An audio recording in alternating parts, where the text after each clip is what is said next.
Halika ito, focus mo rito. Malugay.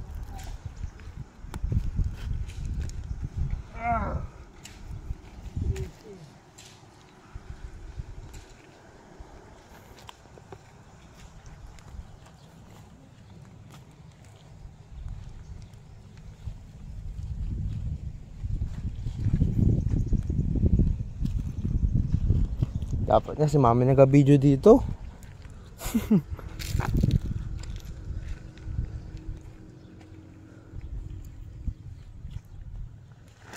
Saan nyo ko di-focus di? Ginagawa ko. Ano nga?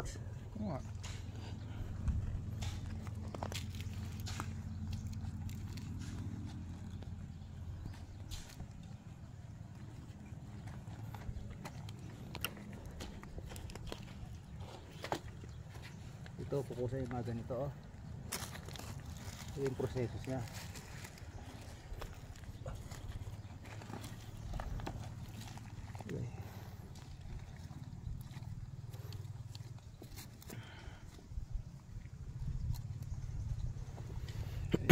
Coconut waste para meron siyang initial na pagkain, meron siyang resistant juvenile kasi yan, bakit uminit may moisture siya.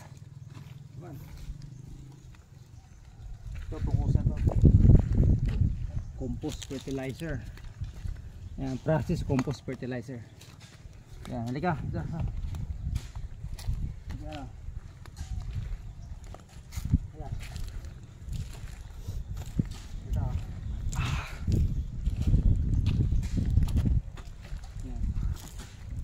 Meron siyang hukay muna bago kunin mo yung microorganism doon sa may puno ng kahoy bago process compost.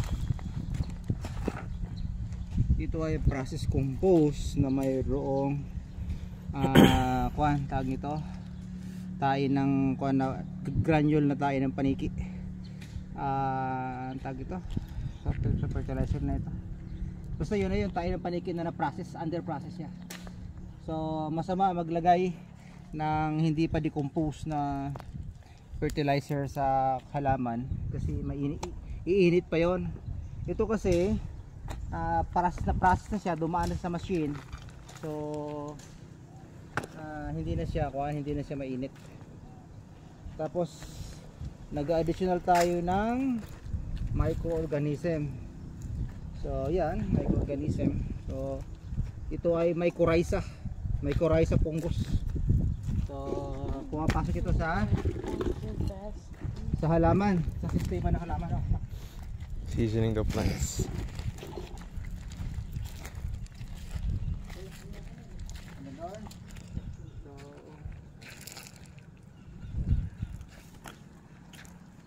Ilang minuto na yan? Lagyan mo muna ng 3 minutes. Lagyan mo naman similya yung bawag butas. Yun, i-focus mo rin yung similya doon. Yan, namaya. Ganyan. Iniinit yun naman yan.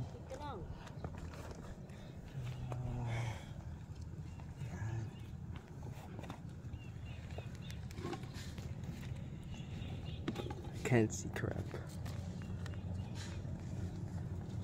Yan. So, ito. Meron siyang initial na food. At may moisture, hindi matutuyo, hindi matadry. Yan ang purpose niyan.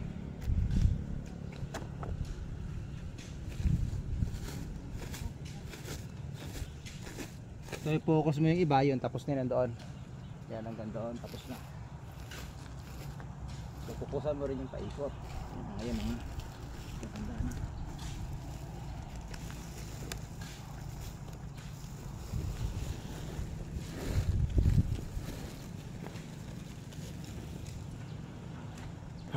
Coconut waste na may moisture content. Tingnan nyo, mataas ang moisture content nya.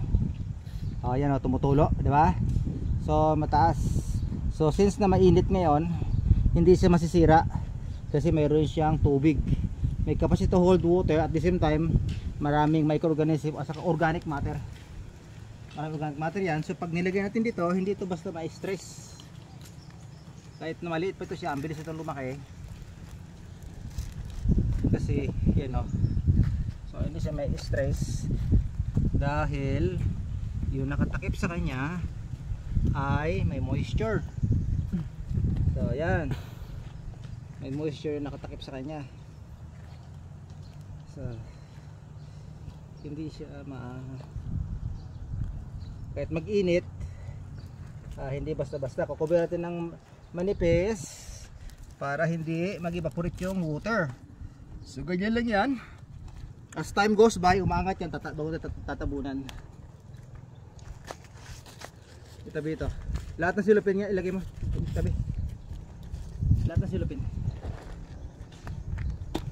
Oo.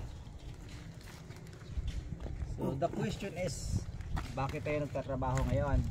Kasi wala tayong tao na nakapasok ngayon. Ay, may mga hindi natin kung anong mga naging anong problema. Kaya yun, tayong mag-anak ang nagtatanim. So anyway, it's a blessing naman dahil may natututunan tayo. Yan.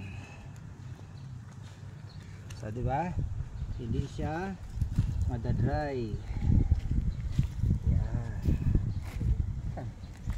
Simple.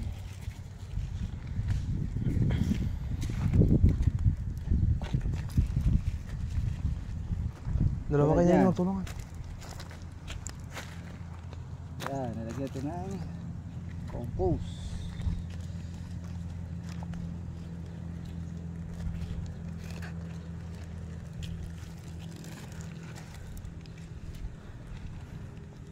Yun. Compost dyan. Marami itong kuwan eh.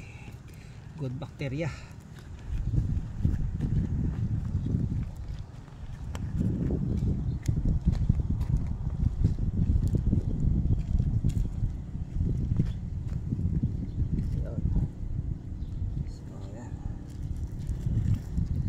Time goes by, angat yan. One month lang yan, mataas na. 1 month lang ito, mataas na.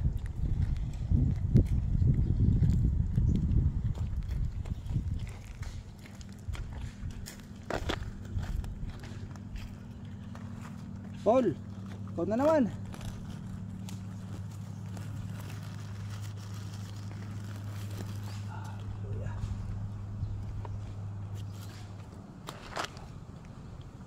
Hindi pa stable ugat nito.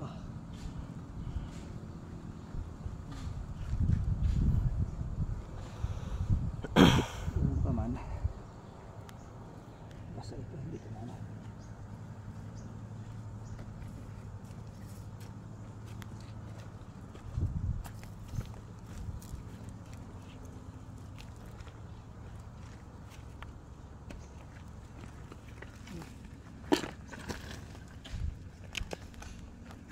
Doon ka po, magsimula ka doon.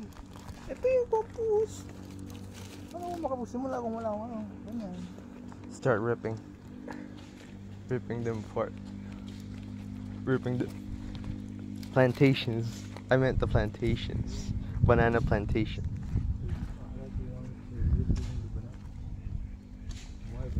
I said rip them apart, my boy.